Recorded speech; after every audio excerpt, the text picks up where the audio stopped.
Alright everybody, hello and welcome as always. I'm Sean, and this is In The Mixer, episode 61, and it's of course a special episode like all of our episodes are, because we are kicking off Season 9. One of the great things about this game, one of the things that I love the most is that there's always another season, there's always another transfer window, there's always another match, there's always something else that's coming up next. It never truly ends until you feel that you're at a good point to actually finish. And one of the great things about this episode is that we roll straight on to the next season and the same challenge again. We get to go again, trying to get promoted out of League One.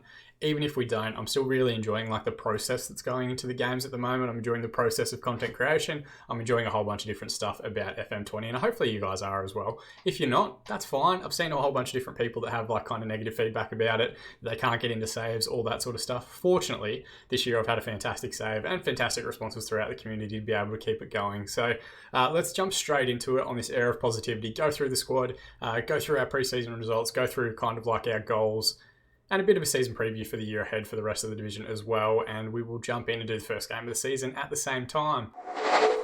Right, so where to start? I think always the best place to start is with your transfers, the players that have come in, the players that have gone out, all that sort of stuff. Of course, last season was when we made our initial transition from using real-life players to regen players, and it was a massive overhaul. We got rid of the entire squad. This year it hasn't been as dramatic, but we have had quite a few different players go out, and a whole bunch of different players come in as well. We might as well focus on the outs first. Chris Judge went out eventually for 1.5k to Cheltenham. There were also a bunch of guys that left once their contracts were up. So I think Oliver Munoz was one, Marcus Brown, Paul Llewellyn, and a couple others who I've completely forgotten, but I'm sure will come up at various points in the season or as we look back through history. And then, of course, the big ones, we actually lost Kieran Johnson. He's gone back to Chelsea, where we had him on loan for last season. Sam Taylor's gone back to Aston Villa, where we had him on loan last season. And Sean Wademan originally went back to Sheffield Wednesday, but we actually managed to pick him up. You already will have spotted here from the inbound players that we've actually been able to bring him back. 725k. I actually didn't want to do that. I wanted to get him on a non-contract agreement, on a free transfer. But we offered him a contract while he was on non-contract status. And I thought that meant he'd come straight across. But because he was still at the time under the age of 20, we still had to pay a compensation fee to Sheffield Wednesday. And that's where that 725k comes in. So pretty much the entirety of our transfer budget went to that figure. But he's a phenomenal player. If we have a look at him here, he was excellent for us as both a Messiah and advanced playmaker last year. He can fill in as a deep line playmaker as well if we need him to. Phenomenal technical ability, just a wonderful player. 4.5-star current ability, 5-star potential. He comes back for another season with us. Hopefully this time he'll get his first goal for the club. But he's not a natural goal scorer, but he's a fantastic creator for us.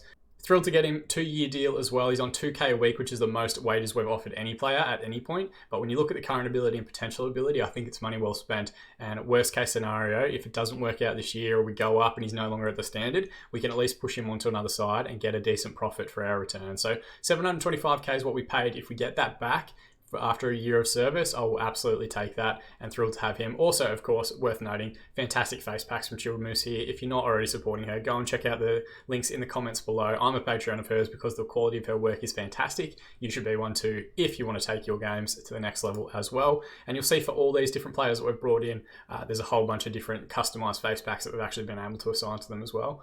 Jack Donkin we've brought in to be our goalkeeper for the season. Again, fantastic looking gent here, thanks to that custom face pack. 3-star current ability, 5-star potential. One of the biggest areas, or one of the biggest issues we had during this off-season was trying to find a keeper that's perhaps first team ready.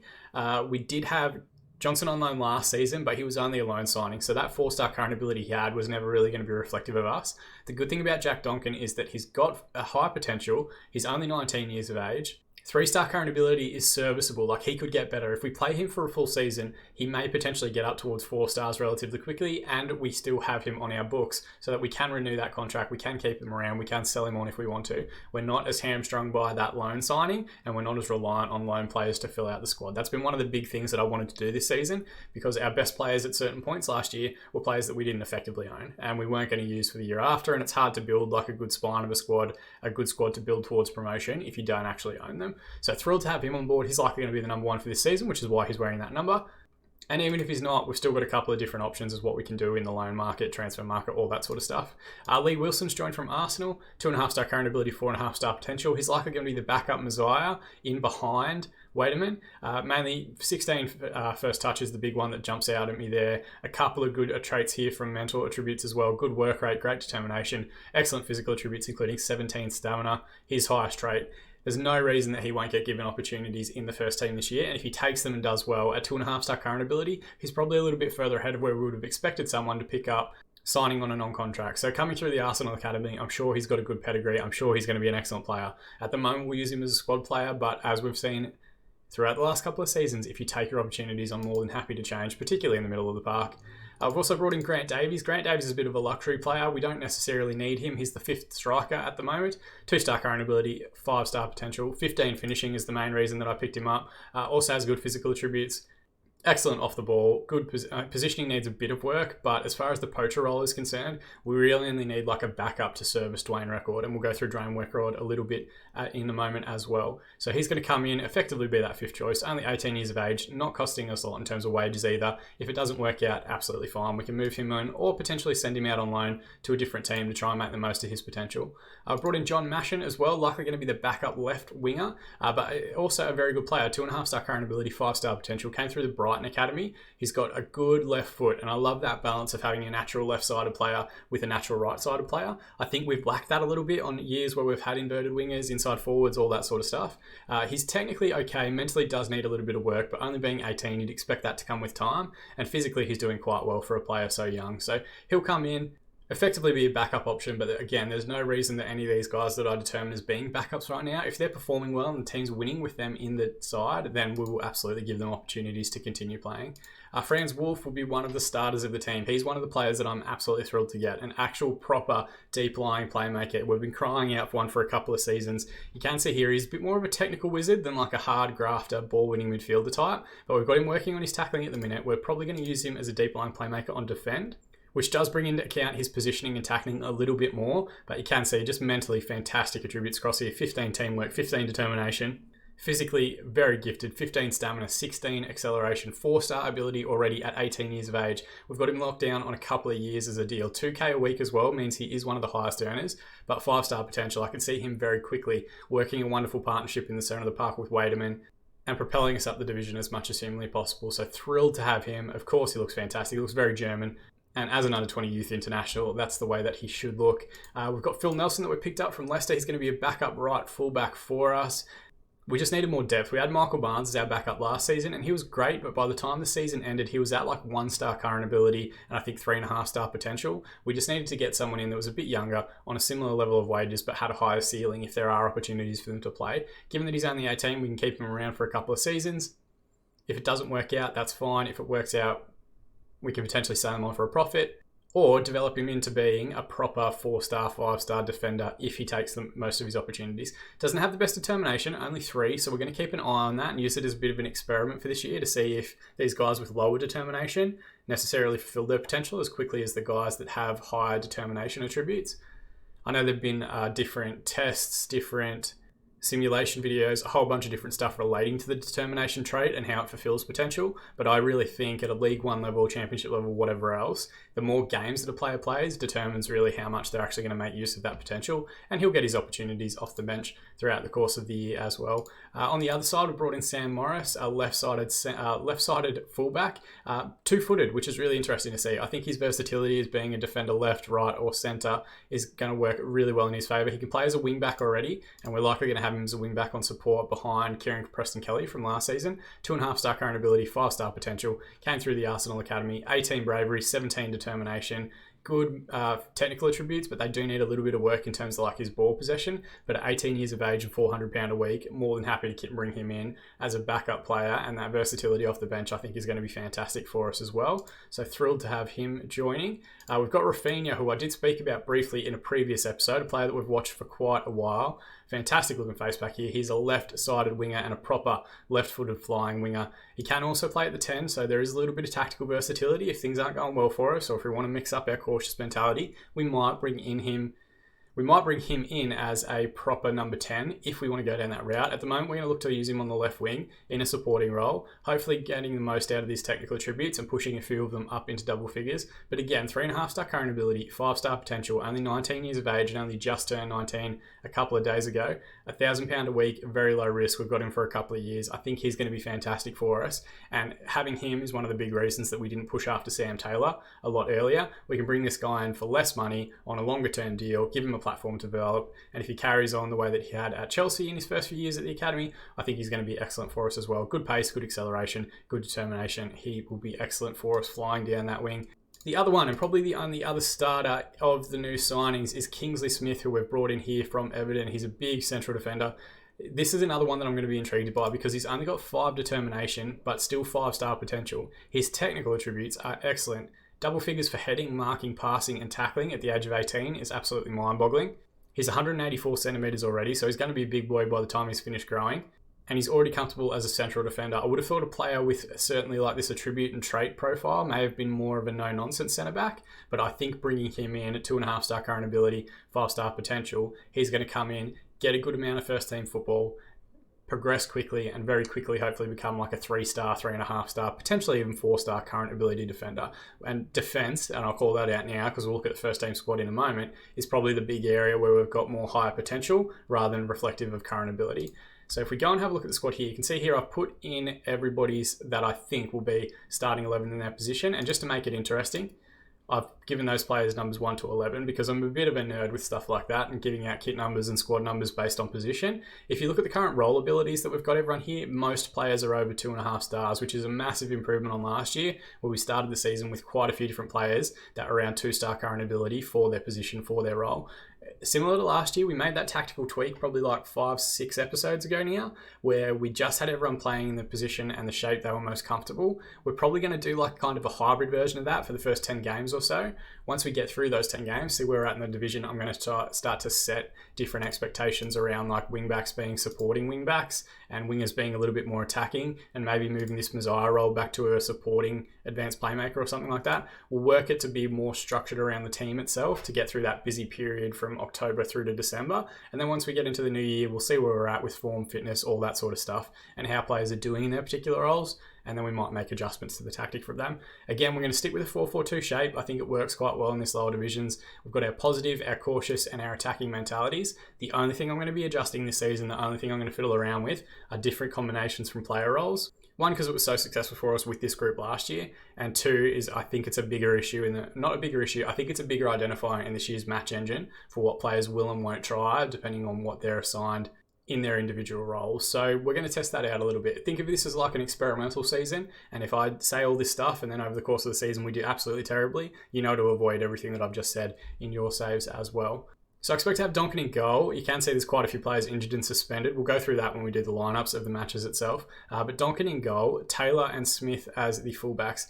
As the central defensive partnership. Taylor has been fantastic for us. I've offered him a new contract as well. Last year, I think he was on about £800 a week. He's up to $1,000 now. He signed a 3-year deal. He's gotten a fair amount of performance-based bonuses, like if he makes the team of the season, if he does whatever else. He's regressed a little bit from a playing capacity. He was a central defender on stopper. He's now a no-nonsense centre-back, but I guess that's just 1 extra year of age, 1 extra year of experience. We're going to continue trying to get him to work as a central defender on defend and hopefully make use of him being a left-footed player playing on that left-hand side. If we can fix his passing up a little bit, I think he's going to be excellent and a wonderful foil to have alongside Kingsley Smith, but progressing very nicely as a player 1 season into his full career. As the fullbacks, it's mainly the same 2 guys that we had last season. Both of them progressed quite well to become 3-star defenders in their preferred roles.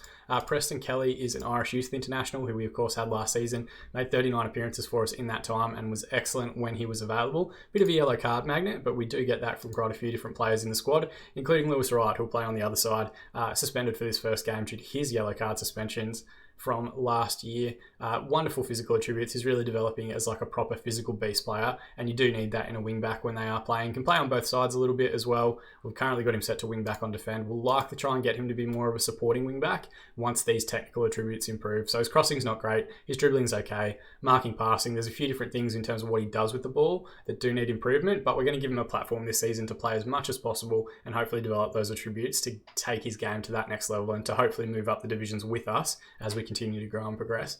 Further forward, Ricky Dean, of course, played with us last season. He was excellent. Technically, he just hasn't really progressed the way I've wanted to. There is a player on the loan market that we are keeping an eye on as far as the right wing position goes, but we're not going to commit to it until we absolutely have to. So we'll give him another platform this season to actually try and contribute a little bit more. He scored 5 goals in 37 appearances last season for us, despite only being 18 at the time. Some very important goals in that late run that we made in the season to finish in the top 10. So hopefully he can start this season a little bit quicker, hit the ground running a little bit more, and turn a lot of these technical attributes into double-figure ones for us as well. Up top, two of the players that were pretty much the first names on the team sheet the majority of last week. Both of them have signed new contracts with significant pay bonuses. Daniel Knowles now up to £1,000 a week on a 3-year deal. There were clubs sniffing around him that desperately wanted to bring him across. Thankfully, we've locked him down into a longer-term contract, which is fantastic for us to see.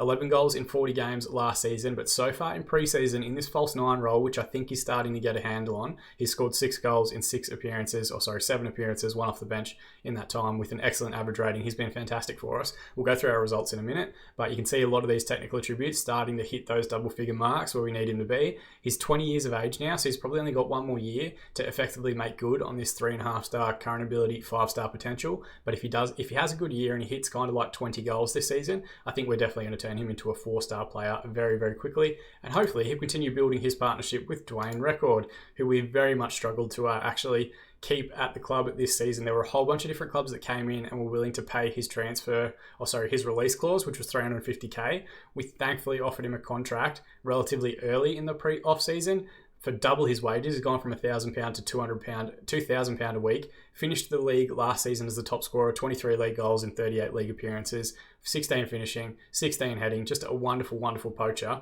and a left-footed player. I love having the balance of left-footed players on the left-hand side. So at the moment, we've got a left-footed centre-back, a left-footed wing-back, a left winger, a left-footed central midfielder, and a left-footed forward. We've just got wonderful balance on that side of the pitch.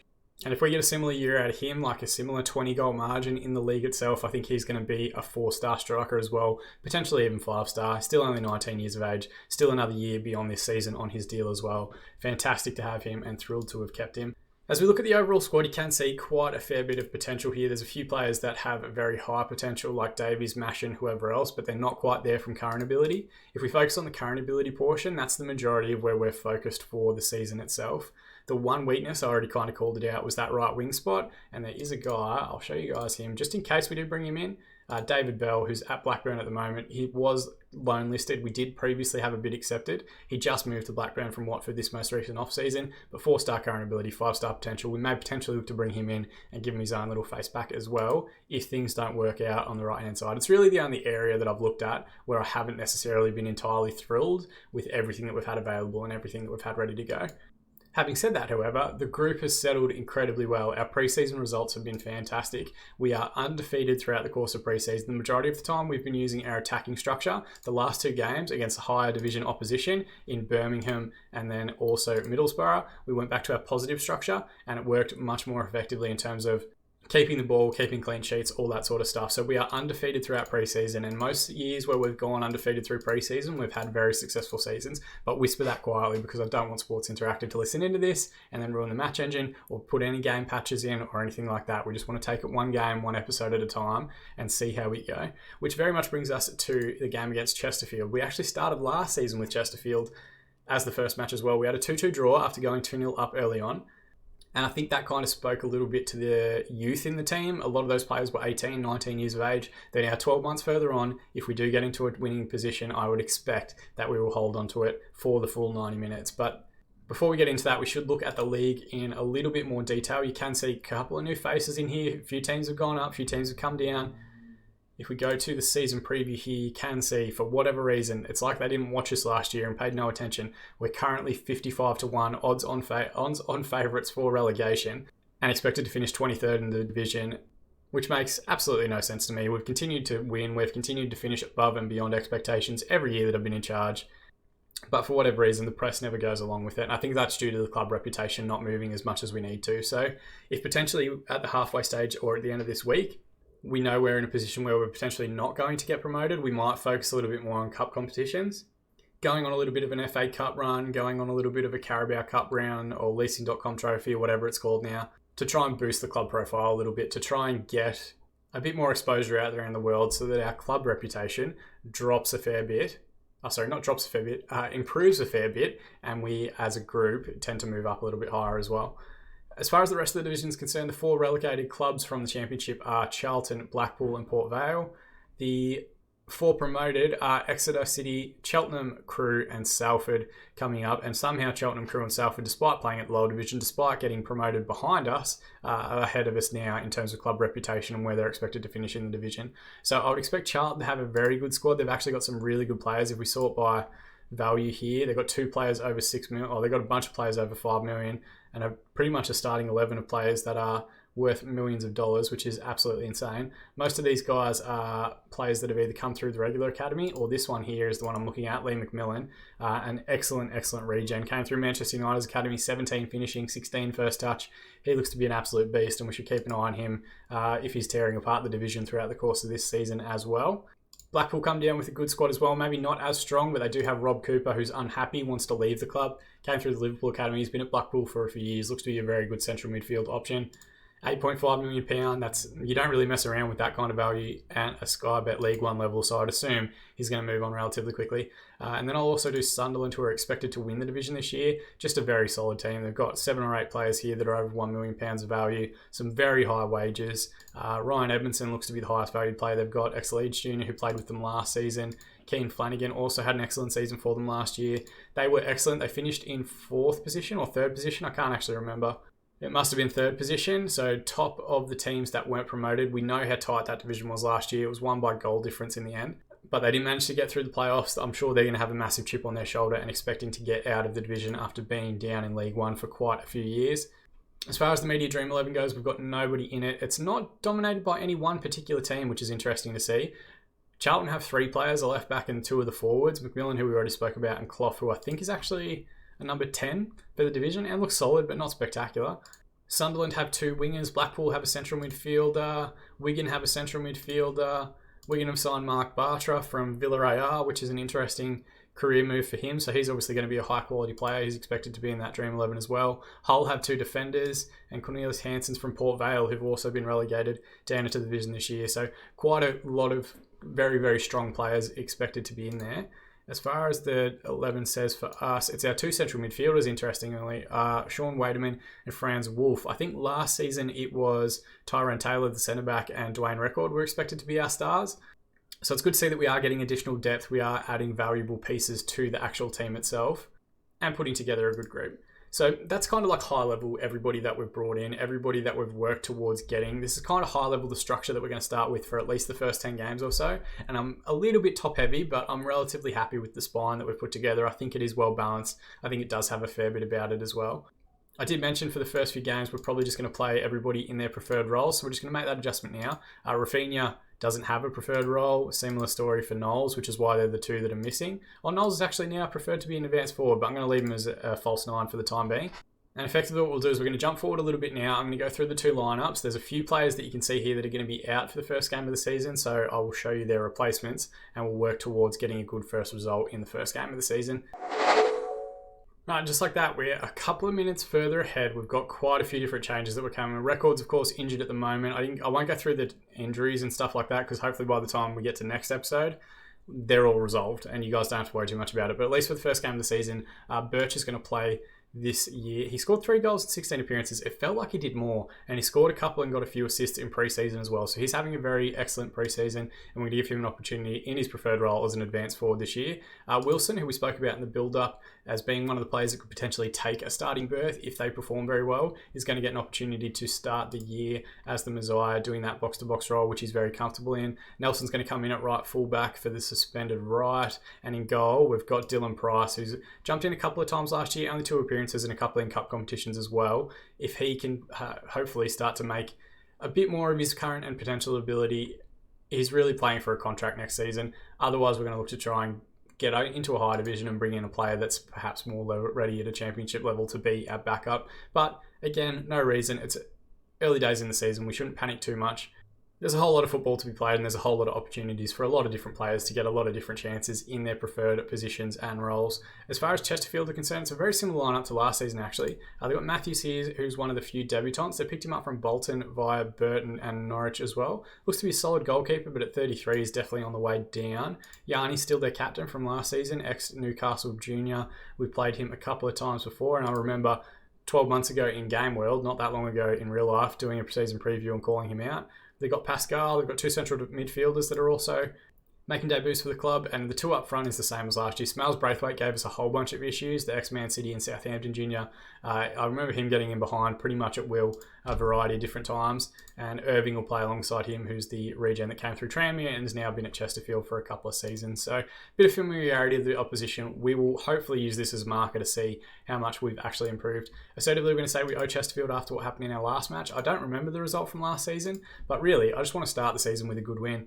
Throw in here, Birch getting on the ball early. Wolf, the first that we've seen from him, looks for the switch that was never really on. Martin with the long ball forward. Taylor with an authoritative header to knock it back in. I was worried he was going to underrun that. Birch with the ball from the right-hand side. Squares it up to Knowles, and that's excellent hold-up play from Birch there. That's what you want to see. If someone gets into an area, a wide area particularly, where they can't work a shot, just square the ball back up for your strike partner. That's why we've got two up top. Wolf does quite well here, picks the ball off the shoulder, and then that's what I'm really proud of. I think he's ended up doing like some sort of Rabona there, but Knowles does quite well, gets himself to the penalty spot, smashes that one home, and it was between two defenders. The keeper wouldn't have seen it getting through, and we take an early goal to start the season, which we haven't actually had for quite a few years. Saunders in the ball in, Smith with the header away, and Irving with an absolute fantastic strike. Why do I open my mouth sometimes? Why do I say things into this microphone knowing damn well that Sports Interactive are listening and looking to knock me down a few pegs as soon as they can? Smith with the header away, and Irving, to be fair, excellent technique and a good strike, maybe obstruction. Number 6 was standing right in front of the goalkeeper, but I don't think the match engine can kind of calibrate things like that you might see in a VAR review. Highlight here, Matthews resets from the Chesterfield goal. Dean with a good header, recovers the ball and plays it to Knowles. Now Nelson, back into Wolf, who's looking very comfortable on the ball early doors. Knowles, Nelson, and Wolf again, sends one in behind for Birch. Can he get there first? It's a good strike. They managed to scramble it away. Birch has recovered the ball, and somehow they scrambled that one off the line. It says it looks inconclusive. I don't think it did cross the line. I think the defender got there in time. But good press there from Birch. He's definitely making a case for us starting more matches when we can get him out there. 10 minutes running before the half. I'm going to use our Get Creative shout. Let's see if we can't push our advantage here, at least statistically, and try and get a goal on the stroke of half time. 2 minutes to be added on. No further highlights since their goal. 10 shots, 6 on target, 57% possession at the end of the first half. They've had 1 shot, 1 on target, and 43% of the ball, but it's 1-1 at the moment. So let's assertively say, been the better team, just keep doing what you're doing and we'll be fine. And so far, we've got Wolf, who's on an excellent match rating. Wilson struggled a little bit. And then we've also got Knowles and Birch up front, who are both having excellent games, giving their defence all kinds of trouble. As we always do, we'll give it 15 minutes before we look at subs and changes. Wolf with the ball here again. He's been all over everything. We might have picked up an absolute cracking player here from Liverpool's academy. Knowles with the ball, edge of the area, gets a strike away, clips the post. If Birch can get on his toes, instead Pascal takes a touch and clears out of the Chesterfield defence. Deep free kick here. Ball runs through to Nelson, who finds Knowles inside. Now Ricky Dean on the right-hand side. Big season for him is going to be needed. Again, Wolf just recycling possession tremendously well. Can we work this out to the left? Back to Wolf again. He sends Dean in behind. Can he wrap his foot around the ball and get it in the box? Birch is in the area. It's a good header, but just over the crossbar. And we are all over him as far as these stats are concerned, except for the scoreboard. That's the one that we need to get our head around. Ball back to Yanni here from the throw-in. King in midfield. Good press there by Knowles. Yanni all the way back to Matthews. Get back in your lines, boys. Let's set everything up. Birch goes and does the close, but a long ball forward towards Little. Skips inside one challenge, finds Smells Braithwaite, and thankfully an excellent challenge in there from Taylor, getting his body in the way of the strike. And their second shot, thankfully not on target and not finding the back of the net. 30 minutes remaining, we need to go after a goal. We're already set to attacking, so I'm just going to make 3 straight subs. The 3 guys that have not struggled but just haven't had the best games are Preston Kelly at left back, Rafinha on left wing, and Wilson in the middle. We're going to bring on John Mashett for his debut as the left winger on support, already his favourite role. Sam Morris as a left wing back, which he's already more than comfortable doing, and Carl Robertson as a ball wing midfielder. Add a little bit of steel to midfield. Hopefully if we win the ball a little bit further up the pitch, we can release some of these wingers, release some of these forwards in behind.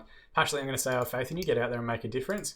That seems to work well. Let's also use good old faithful, Get Creative shout after an hour, and everyone seems inspired by it. We've got a highlight here in possession. What's this going to do? Robertson with the ball in. It's headed away. As far as Wolf, who plays a great ball in for Knowles, and he's offside. But again, the Wolf at the moment is absolutely tearing everybody apart.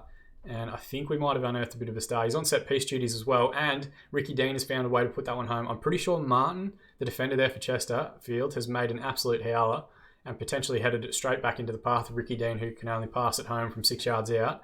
Great ball in here from Wolf, nice and deep, keeper can't come. It hits Martin in the back of the leg, and then thankfully Ricky Dean, equal to it, smashes that one home. He's grown some hair in the off-season, he no longer matches his actual picture, but that does see us move up into 4th spot, and we have to make sure that we maintain our focus here through to the 90th minute.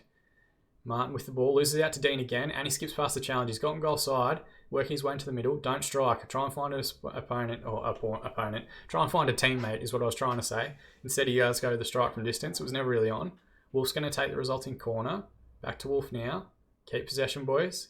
And we've done the short corner routine and played it to a guy who's offside, which is absolutely insane. 10 minutes remaining. We're going to use that demand more shout. I'd love 3 points to start the season. It would just be such a good way to get the year underway.